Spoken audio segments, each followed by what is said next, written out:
Searching education के YouTube channel में आप सभी का स्वागत है। आज की क्लास में हम देखेंगे एसएससी सीजीएल 2022 के मेंस के जीएस के प्रश्न और उनके ऑफिशियल उत्तर। किसी भी एग्ज़ाम को एनालिसिस करने का सही तरीका होता है पिछले वर्ष के क्वेश्चन आंसर। आगामी एग्ज़ाम पॉइंट ऑफ व्यू से प्रीवियस ईयर क्वेश्चंस काफ़ी महत्वपूर्ण होते हैं। इन प्रश्नों को आप देखें और फिर जिस भी सेक्शन में जैसे history, polity, geography, current affair, static etcetera आपको लगे कि और अच्छे से स्टडी करने की ज़रूरत है तो आप उस हिसाब से अपने तैयारी को आगे कंटिन्यू करें। बिना किसी देरी के स्टार्ट करते हैं आज की ये महत्वपूर्ण क्लास। पहला क्वेश्चन है, निम्नलिखित में से कौन सा कथन सत्य है। देखिए 3 स्टेटमेंट दिए हुए हैं, इस स्टेटमेंट को अच्छे से पढ़ना है और आपको इसका आंसर देना है। पहला दिया हुआ है, कोप 28 को नई दिल्ली भारत में आयोजित करने का प्रस्ताव है। दूसरा है, पहला संयुक्त राष्ट्र जलवायु परिवर्तन सम्मेलन 1995 में आयोजित किया गया था। और तीसरा स्टेटमेंट है, पहला संयुक्त राष्ट्र जलवायु परिवर्तन सम्मेलन पेरिस फ्रांस में आयोजित किया गया था। तो इसमें जो बी ऑप्शन है ये सिर्फ केवल सही है और ए और सी क्यों गलत है, तो आइए देखते हैं। देखिए कोप 28 जो है वो नई दिल्ली में नहीं, दुबई, यूनाइटेड अरब एमिरेट्स यानी कि 28th meeting of conference of parties COP 28 Dubai में आयोजित किया गया था। The first COP meeting was held in Berlin. जैसे कि यहाँ पे दिया हुआ है, पहला जो है ये पेरिस फ्रांस में आयोजित किया गया था, तो पेरिस फ्रांस में नहीं, बर्लिन जर्मनी में मार्च 1995 में आयोजित किया गया था। तो ये आपको पता होना चाहिए 1995, ये तो सही है, तो बी इसका सही हो जाएगा। ए क्यों गलत हुआ, क्योंकि ए नई दिल्ली में नहीं दुबई में हुआ था। और सी क्यों गलत हो गया, क्योंकि पहला जो कॉन्फ्रेंस ऑफ पार्टीज यानी कि कोप 21 कह सकते हैं, कोप फर्स्ट कह सकते हैं, तो वो जो आयोजित हुआ था बर्लिन जर्मनी में मार्च 1995 में आयोजित किया गया था। तो इस तरीके से आपको इसका आंसर देना है। अगला क्वेश्चन है, आई थिंक ये क्वेश्चन रिपीट हो गया है, बढ़ते हैं अगले क्वेश्चन की तरफ। अगला क्वेश्चन है, स्तंभों का मिलान करें। मिलान करना है तो बसंत है, ग्रीष्म है, वर्षा है और शरद है। आपको मंथ हिंदी जो कैलेंडर होता है उसके अकॉर्डिंग आपको बताना है। जैसे बसंत है तो इसका आंसर हो जाएगा चैत बैसाख। ठीक है, चैत, चैत्र और बैसाख यहाँ पे हो जाएगा वसंत ऋतु। उसके बाद ग्रीष्म दिया हुआ है, ग्रीष्म का हो जाएगा ज्येष्ठ आषाढ़। वर्षा के बारे में बात करें तो वर्षा हो जाएगा श्रावण भाद्र और शरद हो जाएगा डी का 2 आश्विन कार्तिक। तो ये इस तरीके से आपको मैच करना होता है। अगला है, 1935 में यानी कि 1935 में निम्नलिखित में से किसने शैवाल की संरचना और उनके प्रजनन तंत्र की व्याख्या की थी। तो इसका आंसर हो जाएगा F.E. फ्रिच। F.E. फ्रिच जो है ये शैवाल की संरचना और उनके प्रजनन तंत्र की व्याख्या किए थे 1935 में। देखिए इसमें एक महत्वपूर्ण ऑप्शन है Carlos Linnaeus, very very important किसी भी एग्जाम पॉइंट ऑफ व्यू से कई बार इससे रिलेटेड क्वेश्चन पूछा गया है। कार्ल लीनियस को वर्गीकी का जनक कहा जाता है। कार्ल लीनियस 1707 से 1778 एक स्वीडिश वनस्पति शास्त्री थे जिन्होंने द्विपद वर्गीकरण के लिए इन्हें जाना जाता है, खासकर कार्ल लीनियस को। द्विपद वर्गीकरण प्रणाली तैयार की जो बैक्टीरिया से हाथी तक जीवों की पहचान, वर्गीकरण और नाम रखने के लिए 2 भाग वाले नामकरण प्रणाली है। द्विपद वर्गीकरण कहने का मतलब 2 भाग वाले नामकरण प्रणाली। तो इस क्वेश्चन का आंसर हो जाएगा F.E. फ्रिच, जो कि शैवाल की संरचना और उनके प्रजनन तंत्र की व्याख्या इन्होंने की थी 1935 में। ये आप अच्छे से ध्यान रखिएगा। अगला है, निम्नलिखित में से किसने जनवरी 2022 में सर्वश्रेष्ठ विकसित एडटेक समाधान प्रदान करने के लिए नीट 3.0 लॉन्च किया। तो इसका आंसर हो जाएगा शिक्षा मंत्रालय। जैसा कि आपको पता है नीट ये किससे रिलेटेड है, एजुकेशन से, तो एजुकेशन शिक्षा मंत्रालय। ठीक है, नीट का फुल फॉर्म क्या होता है, नीट का फुल फॉर्म होता है national education alliance for technology, NEAT 3.0। ये आपको अच्छे से ध्यान रखना है। अगला है, एक समान त्वरण के बारे में निम्नलिखित में से कौन सा कथन सही है। तो इसका आंसर हो जाएगा मुक्त रूप से गिरने वाली वस्तु एक समान त्वरण का उदाहरण है। त्वरण के बारे में जो बताया गया है, मुक्त रूप से गिरने वाली वस्तु एक समान त्वरण का उदाहरण है। अगला है, निम्नलिखित में से कौन 1915 के अधिवेशन के दौरान भारतीय राष्ट्रीय कांग्रेस के अध्यक्ष थे? तो इसका आंसर हो जाएगा सत्येंद्र प्रसन्ना सिन्हा। सत्येंद्र प्रसन्ना सिन्हा 1915 के अधिवेशन के दौरान भारतीय राष्ट्रीय कांग्रेस के अध्यक्ष थे। आपको बताना है कमेंट सेक्शन में, भारतीय राष्ट्रीय कांग्रेस के जो प्रथम अधिवेशन हुआ था उसमें अध्यक्ष कौन थे, ये आपको बताना है, भारतीय बताना है, ठीक है। कांग्रेस के 1916 के लखनऊ अधिवेशन की अध्यक्षता अंबिका चरण मजमूदार ने की थी। यहाँ पे ऑप्शन दिया हुआ है, थर्ड ऑप्शन देखेंगे, अंबिका चरण मजमूदार। इंपॉर्टेंट क्यों हो जाता है बताते हैं आपको।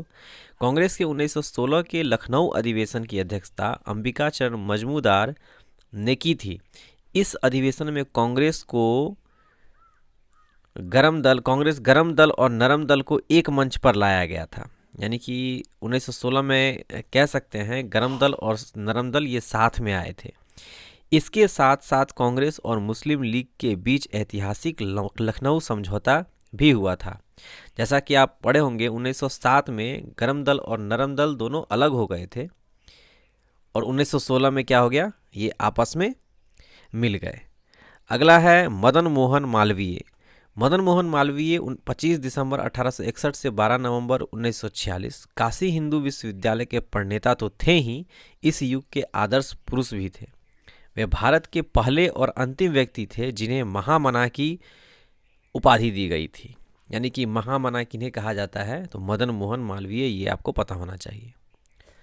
अगला क्वेश्चन है, प्रेरित धारा उच्चतम होती है जब कुंडली की गति की दिशा होती है चुंबकीय क्षेत्र के लंबवत। ये आपको पता होना चाहिए। प्रेरित धारा उच्चतम होती है जब कुंडली की गति की दिशा होती है चुंबकीय क्षेत्र के लंबवत। अगला है, प्लेटीहेल्मिन्थीज में पाई जाने वाली एक विशेष उत्सर्जी कोशिका कौन सी है जो किडनी की तरह काम करती है तथा निस्यंदन के माध्यम से अपशिष्ट पदार्थ को हटाती है? तो इसका आंसर हो जाएगा फ्लेम कोशिका। फ्लेम कोशिका प्लेटीहेल्मिन्थीज में पाई जाने वाली एक विशेष उत्सर्जी कोशिका होती है जो किडनी की तरह काम करती है तथा निस्यंदन के माध्यम से अपशिष्ट पदार्थों को हटाती है। Very very important. अगला क्वेश्चन है, राष्ट्रीय खेल 2022 में पदक तालिका के संबंध में सूची 1 और सूची 2 को मिलान करना है। सर्विसेज टीम पूरे खेल में सर्वाधिक स्वर्ण पदक, ए का 2 से मिलान होगा। सर्विसेज टीम पूरे खेलों में सर्वाधिक स्वर्ण पदक विजेता। बात करें महाराष्ट्र की टीम के बारे में, तो महाराष्ट्र की टीम सर्वाधिक पदक, यानी कि स्वर्ण, रजत और कांस्य तीनों मिलाकर के सर्वाधिक पदक। अगर सिर्फ स्वर्ण के बारे में बात करें तो सर्विसेज टीम। हरियाणा का हो जाएगा पदक तालिका में तीसरा स्थान स्वर्ण पदकों की संख्या के अनुसार। और कर्नाटक के बारे में बात करें तो कर्नाटक पदक तालिका में चौथा स्थान स्वर्ण पदकों की संख्या के अनुसार। अगला क्वेश्चन है, बहुराज्य सहकारी समिति संशोधन विधेयक 2022 के संबंध में करंट अफेयर से रिलेटेड क्वेश्चन है। तो बहुराज्य सहकारी समिति संशोधन विधेयक 2022 के संबंध में निम्नलिखित में से कौन सा कथन सही है? तो इसमें जितने भी ऑप्शन है ये सारे के सारे सही है। लोकसभा ने इस विधेयक को संसद की संयुक्त समिति के पास भेज दिया जिसमें निचले सदन के 21 सदस्य और उच्च सदन के 10 सदस्य शामिल थे। ये सही है। इस विधेयक में चुनावी सुधार लाने के लिए एक सहकारी निर्वाचन प्राधिकरण स्थापित करने का भी प्रस्ताव है। अगला है, विधेयक में एक अनुच्छेद 63A भी है जो रुग्ण बहुराज्य सहकारी समितियों के पुनरुद्धार के लिए सहकारी पुनर्वास, पुनर्निर्माण और विकास निधि की स्थापना से संबंधित है। तो ये करंट अफेयर से रिलेटेड संबंधित है, तो इसमें सारे के सारे ऑप्शन सही है। अगला है, भारतीय संविधान के अनुच्छेद 32 और 226 के तहत कितने प्रकार के रिट की जा सकती है? रिट कितने प्रकार के पूछा जा रहा है। तो बेसिकली रिट जो होते हैं वो 5 प्रकार के होते हैं। कौन कौन से होते हैं आइए देखते हैं। भारतीय संविधान के अनुच्छेद 32 और 226 के अनुसार भारत में 5 प्रकार के रिट है जो सुप्रीम कोर्ट व हाई कोर्ट द्वारा जारी किए जा सकते हैं। वो ये है, बंदी प्रत्यक्षीकरण, हैबियस कॉर्पस, परमादेश, मैंडेमस, निषेध, प्रोहिबिशन, सर्सियरी, को वारंटो सभी 5 प्रकार के रिट नीचे विस्तार पूर्वक इसकी जानकारी दी गई है। आप वीडियो को पॉज करें और स्क्रीनशॉट भी ले सकते हैं, अदरवाइज वीडियो को पॉज करके आप पढ़ सकते हैं। बंदी प्रत्यक्षीकरण हैबियस कॉर्पस के बारे में दिया हुआ है। आगे है परमादेश मैंडेमस। अगला है प्रोहिबिशन निषेध। सर्जरी। अगला है को वारंटो। तो इनको आप पॉज करके, वीडियो को पॉज करके आप अच्छे से पढ़ सकते हैं। अगला क्वेश्चन है दिल्ली और पटना के बीच चलने वाली गर्म शुष्क पीड़ादायक पवनों का नाम बताइए। तो इसका आंसर हो जाएगा लू। देखिए और भी है, काल बैसाखी, आम्र वर्षा, फूलों की बौछार, इनके बारे में देख लेते हैं। मार्च से अप्रैल तक होने वाली बारिश या वर्षा कह सकते हैं, या पूर्व मानसून वर्षा को पश्चिम बंगाल में काल बैसाखी और केरल में कॉफ़ी शॉवर कहा जाता है। तो कॉफ़ी शॉवर भी पूछा गया है एग्जामिनेशन में। काल बैसाखी हवाएं बिहार और झारखंड क्षेत्र से निकलती हैं, पूर्व की ओर बढ़ती हैं और पश्चिम बंगाल और असम से टकराती है। तो ये तो बात हो गई काल बैसाखी की। बात करें आम्र वर्षा की, तो यह केरल में और कर्नाटक के तटीय क्षेत्रों में गर्मियों के अंत में होने वाली मानसून से पहले की वर्षा होती है। इन्हें आम्र वर्षा के रूप में जाना जाता है। आमों के जल्दी पकने में सहायता करने के लिए इन वर्षा को आम्र वर्षा के रूप में जाना जाता है। बात करें फूलों की बौछार किसे कहते हैं, तो ग्रीष्मकालीन अवधि में कहवा, जिसे कि कॉफ़ी कहते हैं, कहवा उत्पादन वाले क्षेत्रों जैसे कर्नाटक, केरल में होने वाली वर्षा को फूलों की बौछार कहते हैं। अगला है पुष्यमित्र, जो कि अंतिम मौर्य सम्राट बृहदर्थ का सेनापति था, ने राजा की हत्या कर दी और एक नए राजवंश की स्थापना की। तो कौन सा राजवंश था, तो वो शुंग वंश। शुंग वंश की स्थापना 187 ईस्वी पूर्व में मौर्य साम्राज्य के अंतिम राजा बृहदर्थ को मारकर पुष्यमित्र शुंग ने की। पुष्यमित्र शुंग ब्राह्मण थे और उन्होंने अपने पुरोहित पतंजलि की सहायता से 2 बार अश्वमेघ यज्ञ किया। उन्होंने 36 वर्ष राज्य किया, जिसके बाद उनके उत्तराधिकारी अग्निमित्र हुए, जिन्होंने यवनों को पराजित। देखिए बेसिकली शुंग वंश तो बहुत बड़ा चैप्टर है, मतलब कह सकते हैं बहुत बड़ा टॉपिक है, लेकिन ब्रीफ में यहाँ पे दिया गया है जो आपको एक मोटा मोटी नॉलेज हो, जो पुष्यमित्र शुंग कौन थे। अगला है भारतीय रिजर्व बैंक ने डैश को NBFC MFI के लिए एक व्यापक नियामक ढांचा पेश किया है, तो 2 दिसंबर 2011 को। तो बात करते हैं NBFC के बारे में। NBFC का फुल फॉर्म क्या होता है, non banking finance company. Hindi में इसे गैर बैंकिंग वित्त कंपनी कहते हैं। इसके नाम से ही आपको अंदाजा हो गया होगा कि ये एक गैर कानूनी फाइनेंस संस्था है, जिसको बैंक की तरह मान्यता तो प्राप्त नहीं है, लेकिन ये बैंक की तरह ही पैसे के लेन देन का काम करती है। NBFC non banking finance company, ये ध्यान रखिएगा। आगे बात करते हैं, जैसे इसमें RBI की जिक्र हुई है, तो RBI के बारे में देखते हैं। RBI के वर्तमान समय में जो गवर्नर है उनका नाम है शक्तिकांत दास। RBI की जो स्थापना हुई थी 1 अप्रैल 1935 को हुई थी। उस समय इसका हेडक्वार्टर कोलकाता में था। अभी कहाँ पे है, मुंबई में है, ये आपको पता होना चाहिए। और RBI से रिलेटेड और भी देखते हैं, जैसे 4 अगस्त 1926 दिया हुआ है, हिल्टन कमीशन के रिकमेंडेशन से इसकी स्थापना हुई थी। Hilton young commission report recommends the establishment of RBI। RBI की जो स्थापना हुई थी वो हिल्टन यंग कमीशन के रिकमेंडेशन से हुई थी। आगे है 5 मार्च 1934।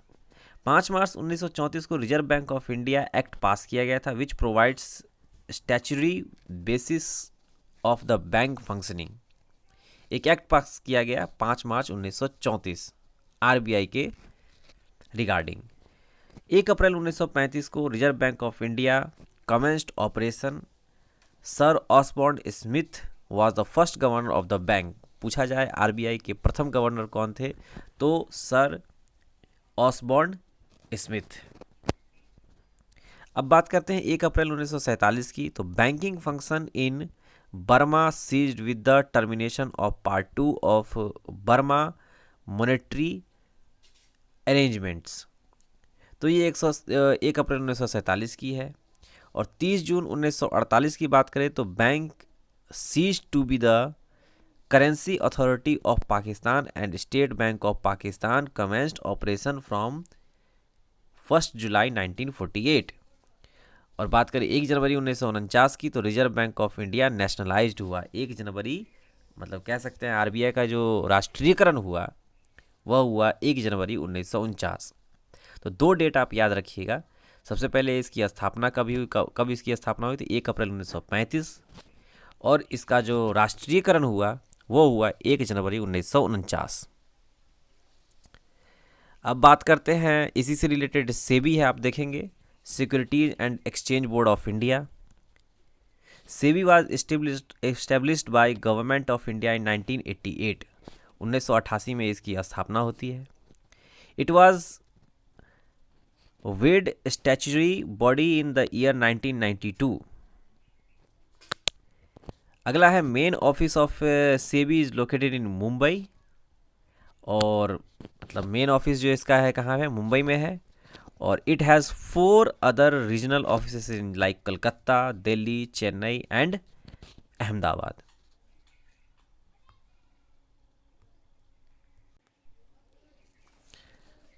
अगला क्वेश्चन है वैश्विक तापन के संबंध में निम्नलिखित कथन दिए गए हैं, तो ये बताना है आपको इनमें से कौन कौन से कथन सही है। तो देखिए इसका आंसर हो जाएगा, दोनों आंसर जो है, दोनों कथन जो है ये सही है।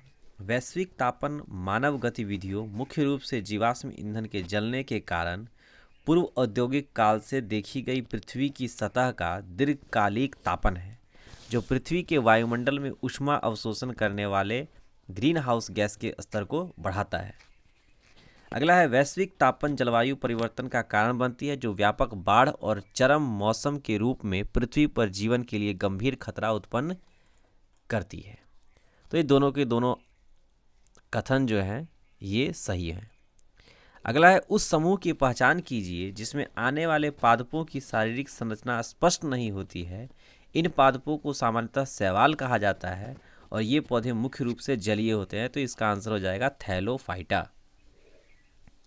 अगला है नोबेल पुरस्कार विजेता ग्लेन टी सीबोर्ग के सम्मान में अमेरिकी शोधकर्ताओं द्वारा किस कृत्रिम तत्व को अस्थायी रूप से सिवोगॉर्सियम नाम दिया गया। तो इसका आंसर हो जाएगा तत्व 106। आगे पीरियोडिक टेबल का एक पिक लगा हुआ है, आप देखेंगे 106 नंबर पे जो तत्व है यहाँ पे देखेंगे आप सिवोगॉर्सियम, यहाँ पे देख पा रहे हैं आप 106 नंबर सिवोगॉर्सियम। ठीक है, तो इसके बारे में क्वेश्चन पूछा गया है।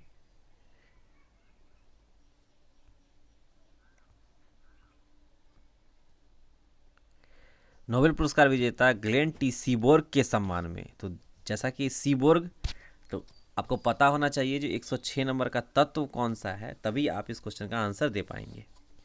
पढ़ते हैं अगले क्वेश्चन की तरफ। अगला क्वेश्चन है राष्ट्रीय जनगणना में भारत के भीतर डैश समूह की पहचान नहीं की जाती है। तो इसका आंसर हो जाएगा निर्जातीय। अगला है हाइड्रोजन आवर्त सारणी के किन 2 समूह के गुणों से मेल खाता है। तो समूह 1 और समूह 17। जैसा कि आप देख पा रहे हैं ये मॉडर्न पीरियोडिक टेबल है। Hydrogen, helium, lithium, beryllium, boron, carbon, nitrogen और इसी तरीके से 57 से 71 तक के जो एलिमेंट है इसे लेंथेनाइड कहा जाता है। और 89 से 103 यानी कि 103 तक के जो एलिमेंट हैं इन्हें एक्टिनाइड्स कहा जाता है। और ये एफ ब्लॉक के होते हैं। ये जो आप देख पा रहे हैं ये एस ब्लॉक के एलिमेंट हो गए, ये डी ब्लॉक के एलिमेंट हो गए और ये पी ब्लॉक के एलिमेंट हो गए। और ये जो है नीचे में दिया हुआ लेंथेनाइड और एक्टिनाइड, ये हो गया लेंथेनाइड और ये हो गया एक्टिनाइड, ये एफ ब्लॉक के एलिमेंट्स हो गए। ठीक है, तो इन्हें आप ध्यान रखिएगा। रेलवे में क्वेश्चन पीरियोडिक टेबल से न जाने कितने सारे क्वेश्चन बनते हैं, तो आप पीरियोडिक टेबल अच्छे से पढ़ के जाइए। अगर आप रेलवे का तैयारी कर रहे हैं, किसी भी एग्जामिनेशन का, एनटीपीसी हो गया, एएलपी हो गया, इवन कि ग्रुप डी में भी पूछ लिया जाता है, तो आप ध्यान रखेंगे पीरियोडिक टेबल। भारत में दिवाला और शोध अक्षमता संहिता 2016 के अनुसार कंपनियों को दिवाला समाधान की प्रक्रिया कितने दिनों में पूरी करनी होती है? तो ये है 180 दिन। अगला है, अगस्त 2021 में श्रम एवं रोजगार मंत्रालय के असंगठित श्रमिकों का राष्ट्रीय डेटाबेस बनाने के लिए डैश पोर्टल लॉन्च किया। जैसा कि क्वेश्चन में ये दिया हुआ है श्रम एवं रोजगार, तो इसका आंसर हो जाएगा ई श्रम। Very very easy question. अगला है, भारत में केंद्र और राज्य सरकारों की सभी प्राप्तियों और व्यय की संपरीक्षा करने की जिम्मेदारी निम्नलिखित में से किसकी होती है? तो इसका आंसर हो जाएगा नियंत्रक एवं महालेखा परीक्षक। बात करते हैं नियंत्रक एवं महालेखा परीक्षक की, तो सीएजी की फुल फॉर्म जो होती है controller and auditor general of India होती है। इसको हिंदी में भारत के नियंत्रक और महालेखा परीक्षक कहते हैं। सीएजी भारत के नियंत्रक और महालेखा परीक्षक संवैधानिक तौर पर स्थापित एक ऑर्गेनाइजेशन है जो भारत सरकार, विभिन्न राज्य सरकारों तथा सरकार की तरफ से स्थापित संस्थाओं के आय और खर्च का ऑडिट करती है। देश के सीएजी की नियुक्ति भारत के राष्ट्रपति के द्वारा होती है। आपको बताना है वर्तमान समय में भारत के राष्ट्रपति कौन है। इस नियुक्ति में प्रधानमंत्री की राय अनिवार्य होती है। नियुक्ति के समय सीएजी को राष्ट्रपति के सामने शपथ लेना होता है। वर्तमान समय में अगर बात करें तो नियंत्रक एवं महालेखा परीक्षक कौन है? तो श्री गिरीश चंद्र मुर्मू वर्तमान समय में भारत के नियंत्रक एवं महालेखा परीक्षक है। इनसे रिलेटेड आर्टिकल कौन सा है? तो आर्टिकल 149 है। Article 149 of the Constitution provides that the Comptroller and Auditor General of India shall exercise such powers, अपनी शक्ति और परफॉर्म सच ड्यूटी और कर्तव्यों के बारे में 149 में बताया गया है। In relation to the accounts of the union and the states, यानी कि संघ और राज्य के जो होते हैं, and of any other authority of body as may be prescribed by और under any law made by Parliament. तो कहने का मतलब ये हो गया, भारत सरकार विभिन्न राज्य और राज्य सरकारों तथा सरकार की तरफ से स्थापित संस्थाओं के आय और खर्च का ऑडिट करती है। तो ये आपको पता होना चाहिए।